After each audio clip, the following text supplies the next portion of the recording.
What's that sound? It's For Amusement Only, the EM and Bingo Pinball Podcast. Welcome back to For Amusement Only. This is Nick Baldridge.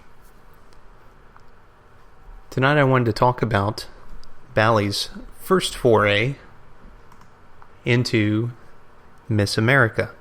In 1957, Bally made the first Miss America Bingo Pinball.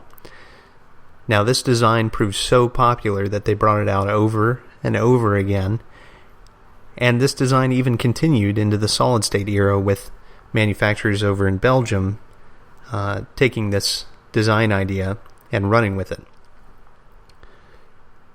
The basic idea is that you have a standard 5x5 grid of numbers on a single card,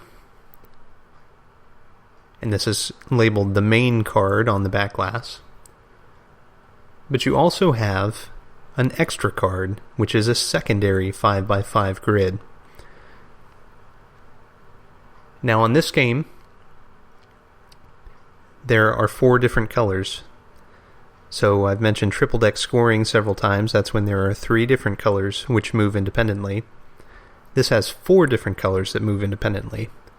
They're red and yellow, and green and white. What makes this interesting and unique compared to the later 20-hole games that had quadruple deck scoring is that the red and yellow odds only appear on the main card, meaning they only are affected by the main card. So if you get 3 in a row in a yellow line on the main card, then you get your yellow odds. If you get 3 in a line on the red, you get your red odds. The white and green only appear on the extra card, and therefore you only score if you have that extra card lit, and you'll only win the replays, which are indicated by your green or white odds, which are highlighted or illuminated. So, there's a couple things about this game that make it incredibly popular. And we'll get to the most obvious reason here shortly. But the first is that there are 2 different cards. The second card will light on a mystery interval. That means that for each coin drop, you have a chance at lighting that card. The second reason, and the thing that really has proved to be super popular with this game for years and years, is the moving numbers feature. In this case, it's magic lines.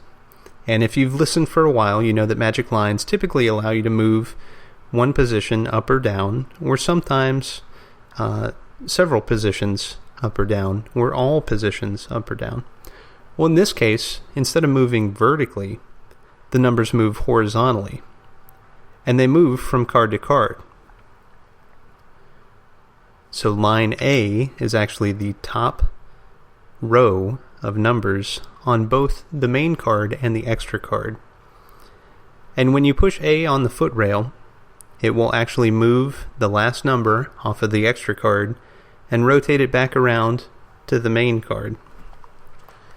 Now it'll do this through multiple positions, and what's really powerful about this is that you can have the same number represented on a single card more than once. Now this means that you don't actually have to have 3 separate numbers set up as winners. It just means that you have to line them up appropriately using the magic lines feature. Pretty powerful stuff. Now there are 5 lines corresponding to the 5 rows of the bingo card. And the first 3 will light with the feature, and then the next 2 will light on a mystery interval, I believe. That's the way some of the later Miss Americas worked. I'm not sure if it worked the same way on this one, but I have no reason to doubt that is true. Insert special hold music here while I check the schematic. Okay. It looks like A and B light together So C lights separately, D and E as well. Now, the way that this unit works behind the back glass is that there are long horizontal strips of numbers, and they move back and forth to the left and right.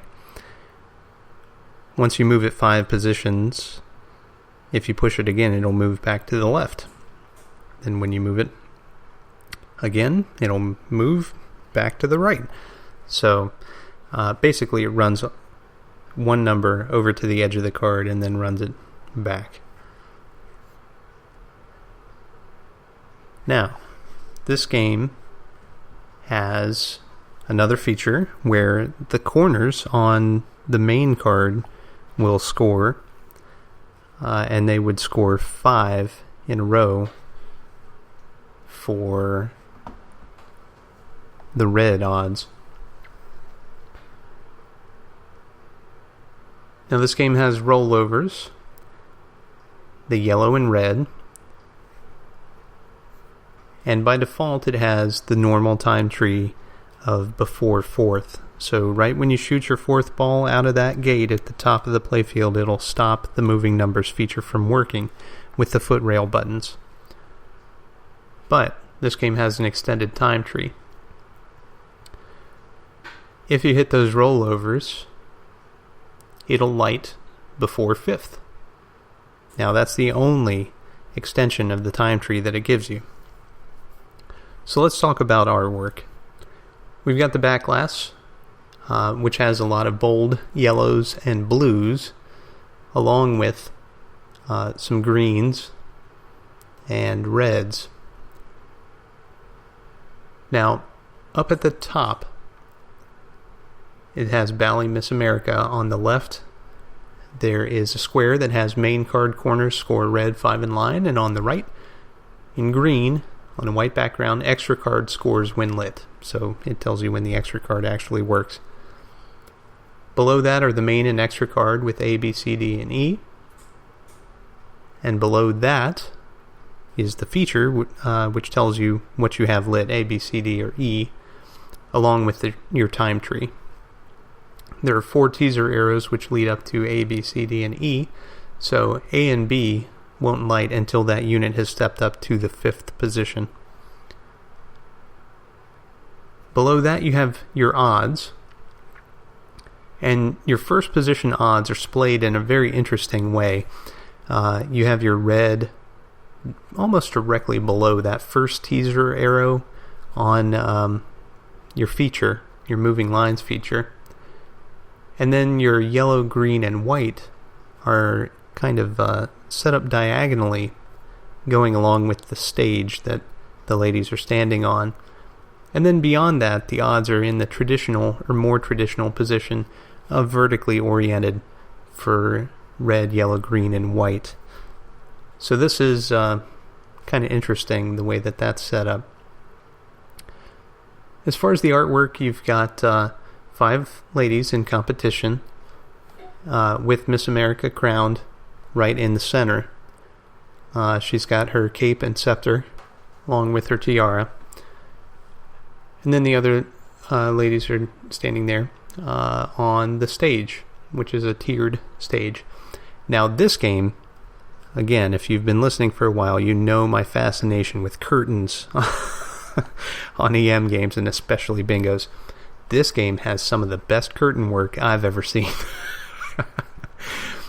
It's got fantastic stage curtains behind the ladies.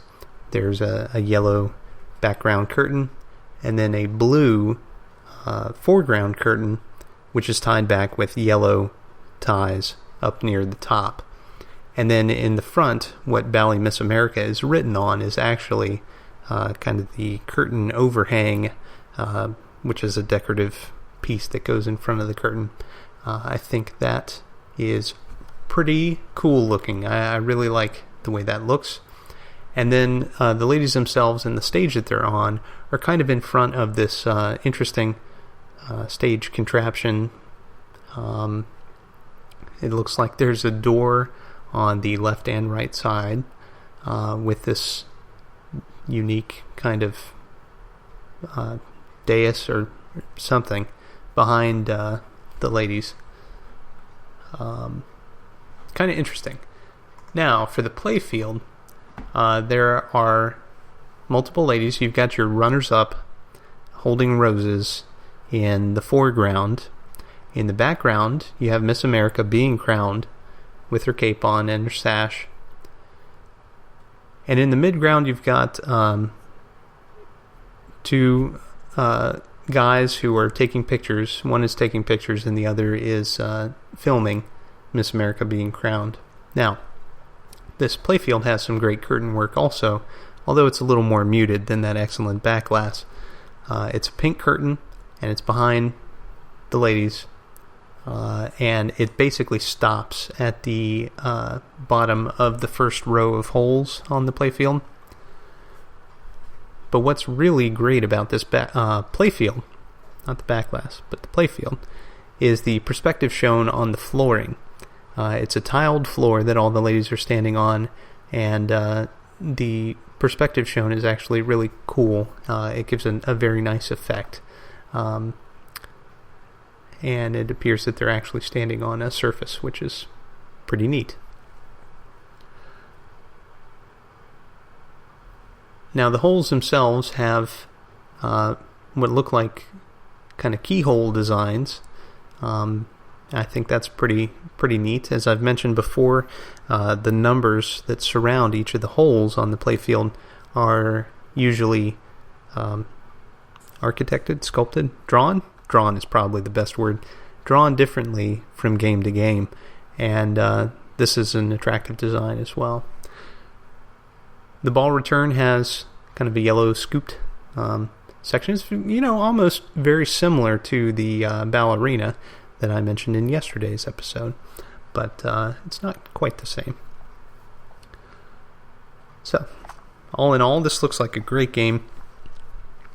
This is actually a game, this first Miss America, that I hope to add to my collection one day. The Magic Lines feature and its implementation on this game in particular is very appealing to me. I think that the artwork is also very attractive without being too objectionable. And I think the gameplay is really the killer element here. It looks like an awful lot of fun. So I'm starting to kind of trend more towards the wood rail bingos. For those who've been listening for a long time, of course, I started with the metal rail bingos, and I've kind of worked my way backwards. But now I'm really loving these early bingos, and this, I think, would be a great complement to the other games in my collection. Well, that's all for tonight. Thank you very much for joining me. My name again is Nick Baldridge. You can reach me at foramusementonlypodcast@gmail.com, or you can call me on the Bingos line. That's 724-BINGOS1, 724-246-4671. You can listen to us on iTunes, Stitcher, Pocket Casts, via RSS, on Facebook, on Twitter at Bingo Podcast. You can follow me on Instagram at nbaldridge, or you can listen to us on our website, which is foramusementonly.libsyn.com. Thank you very much for listening, and I'll talk to you next time.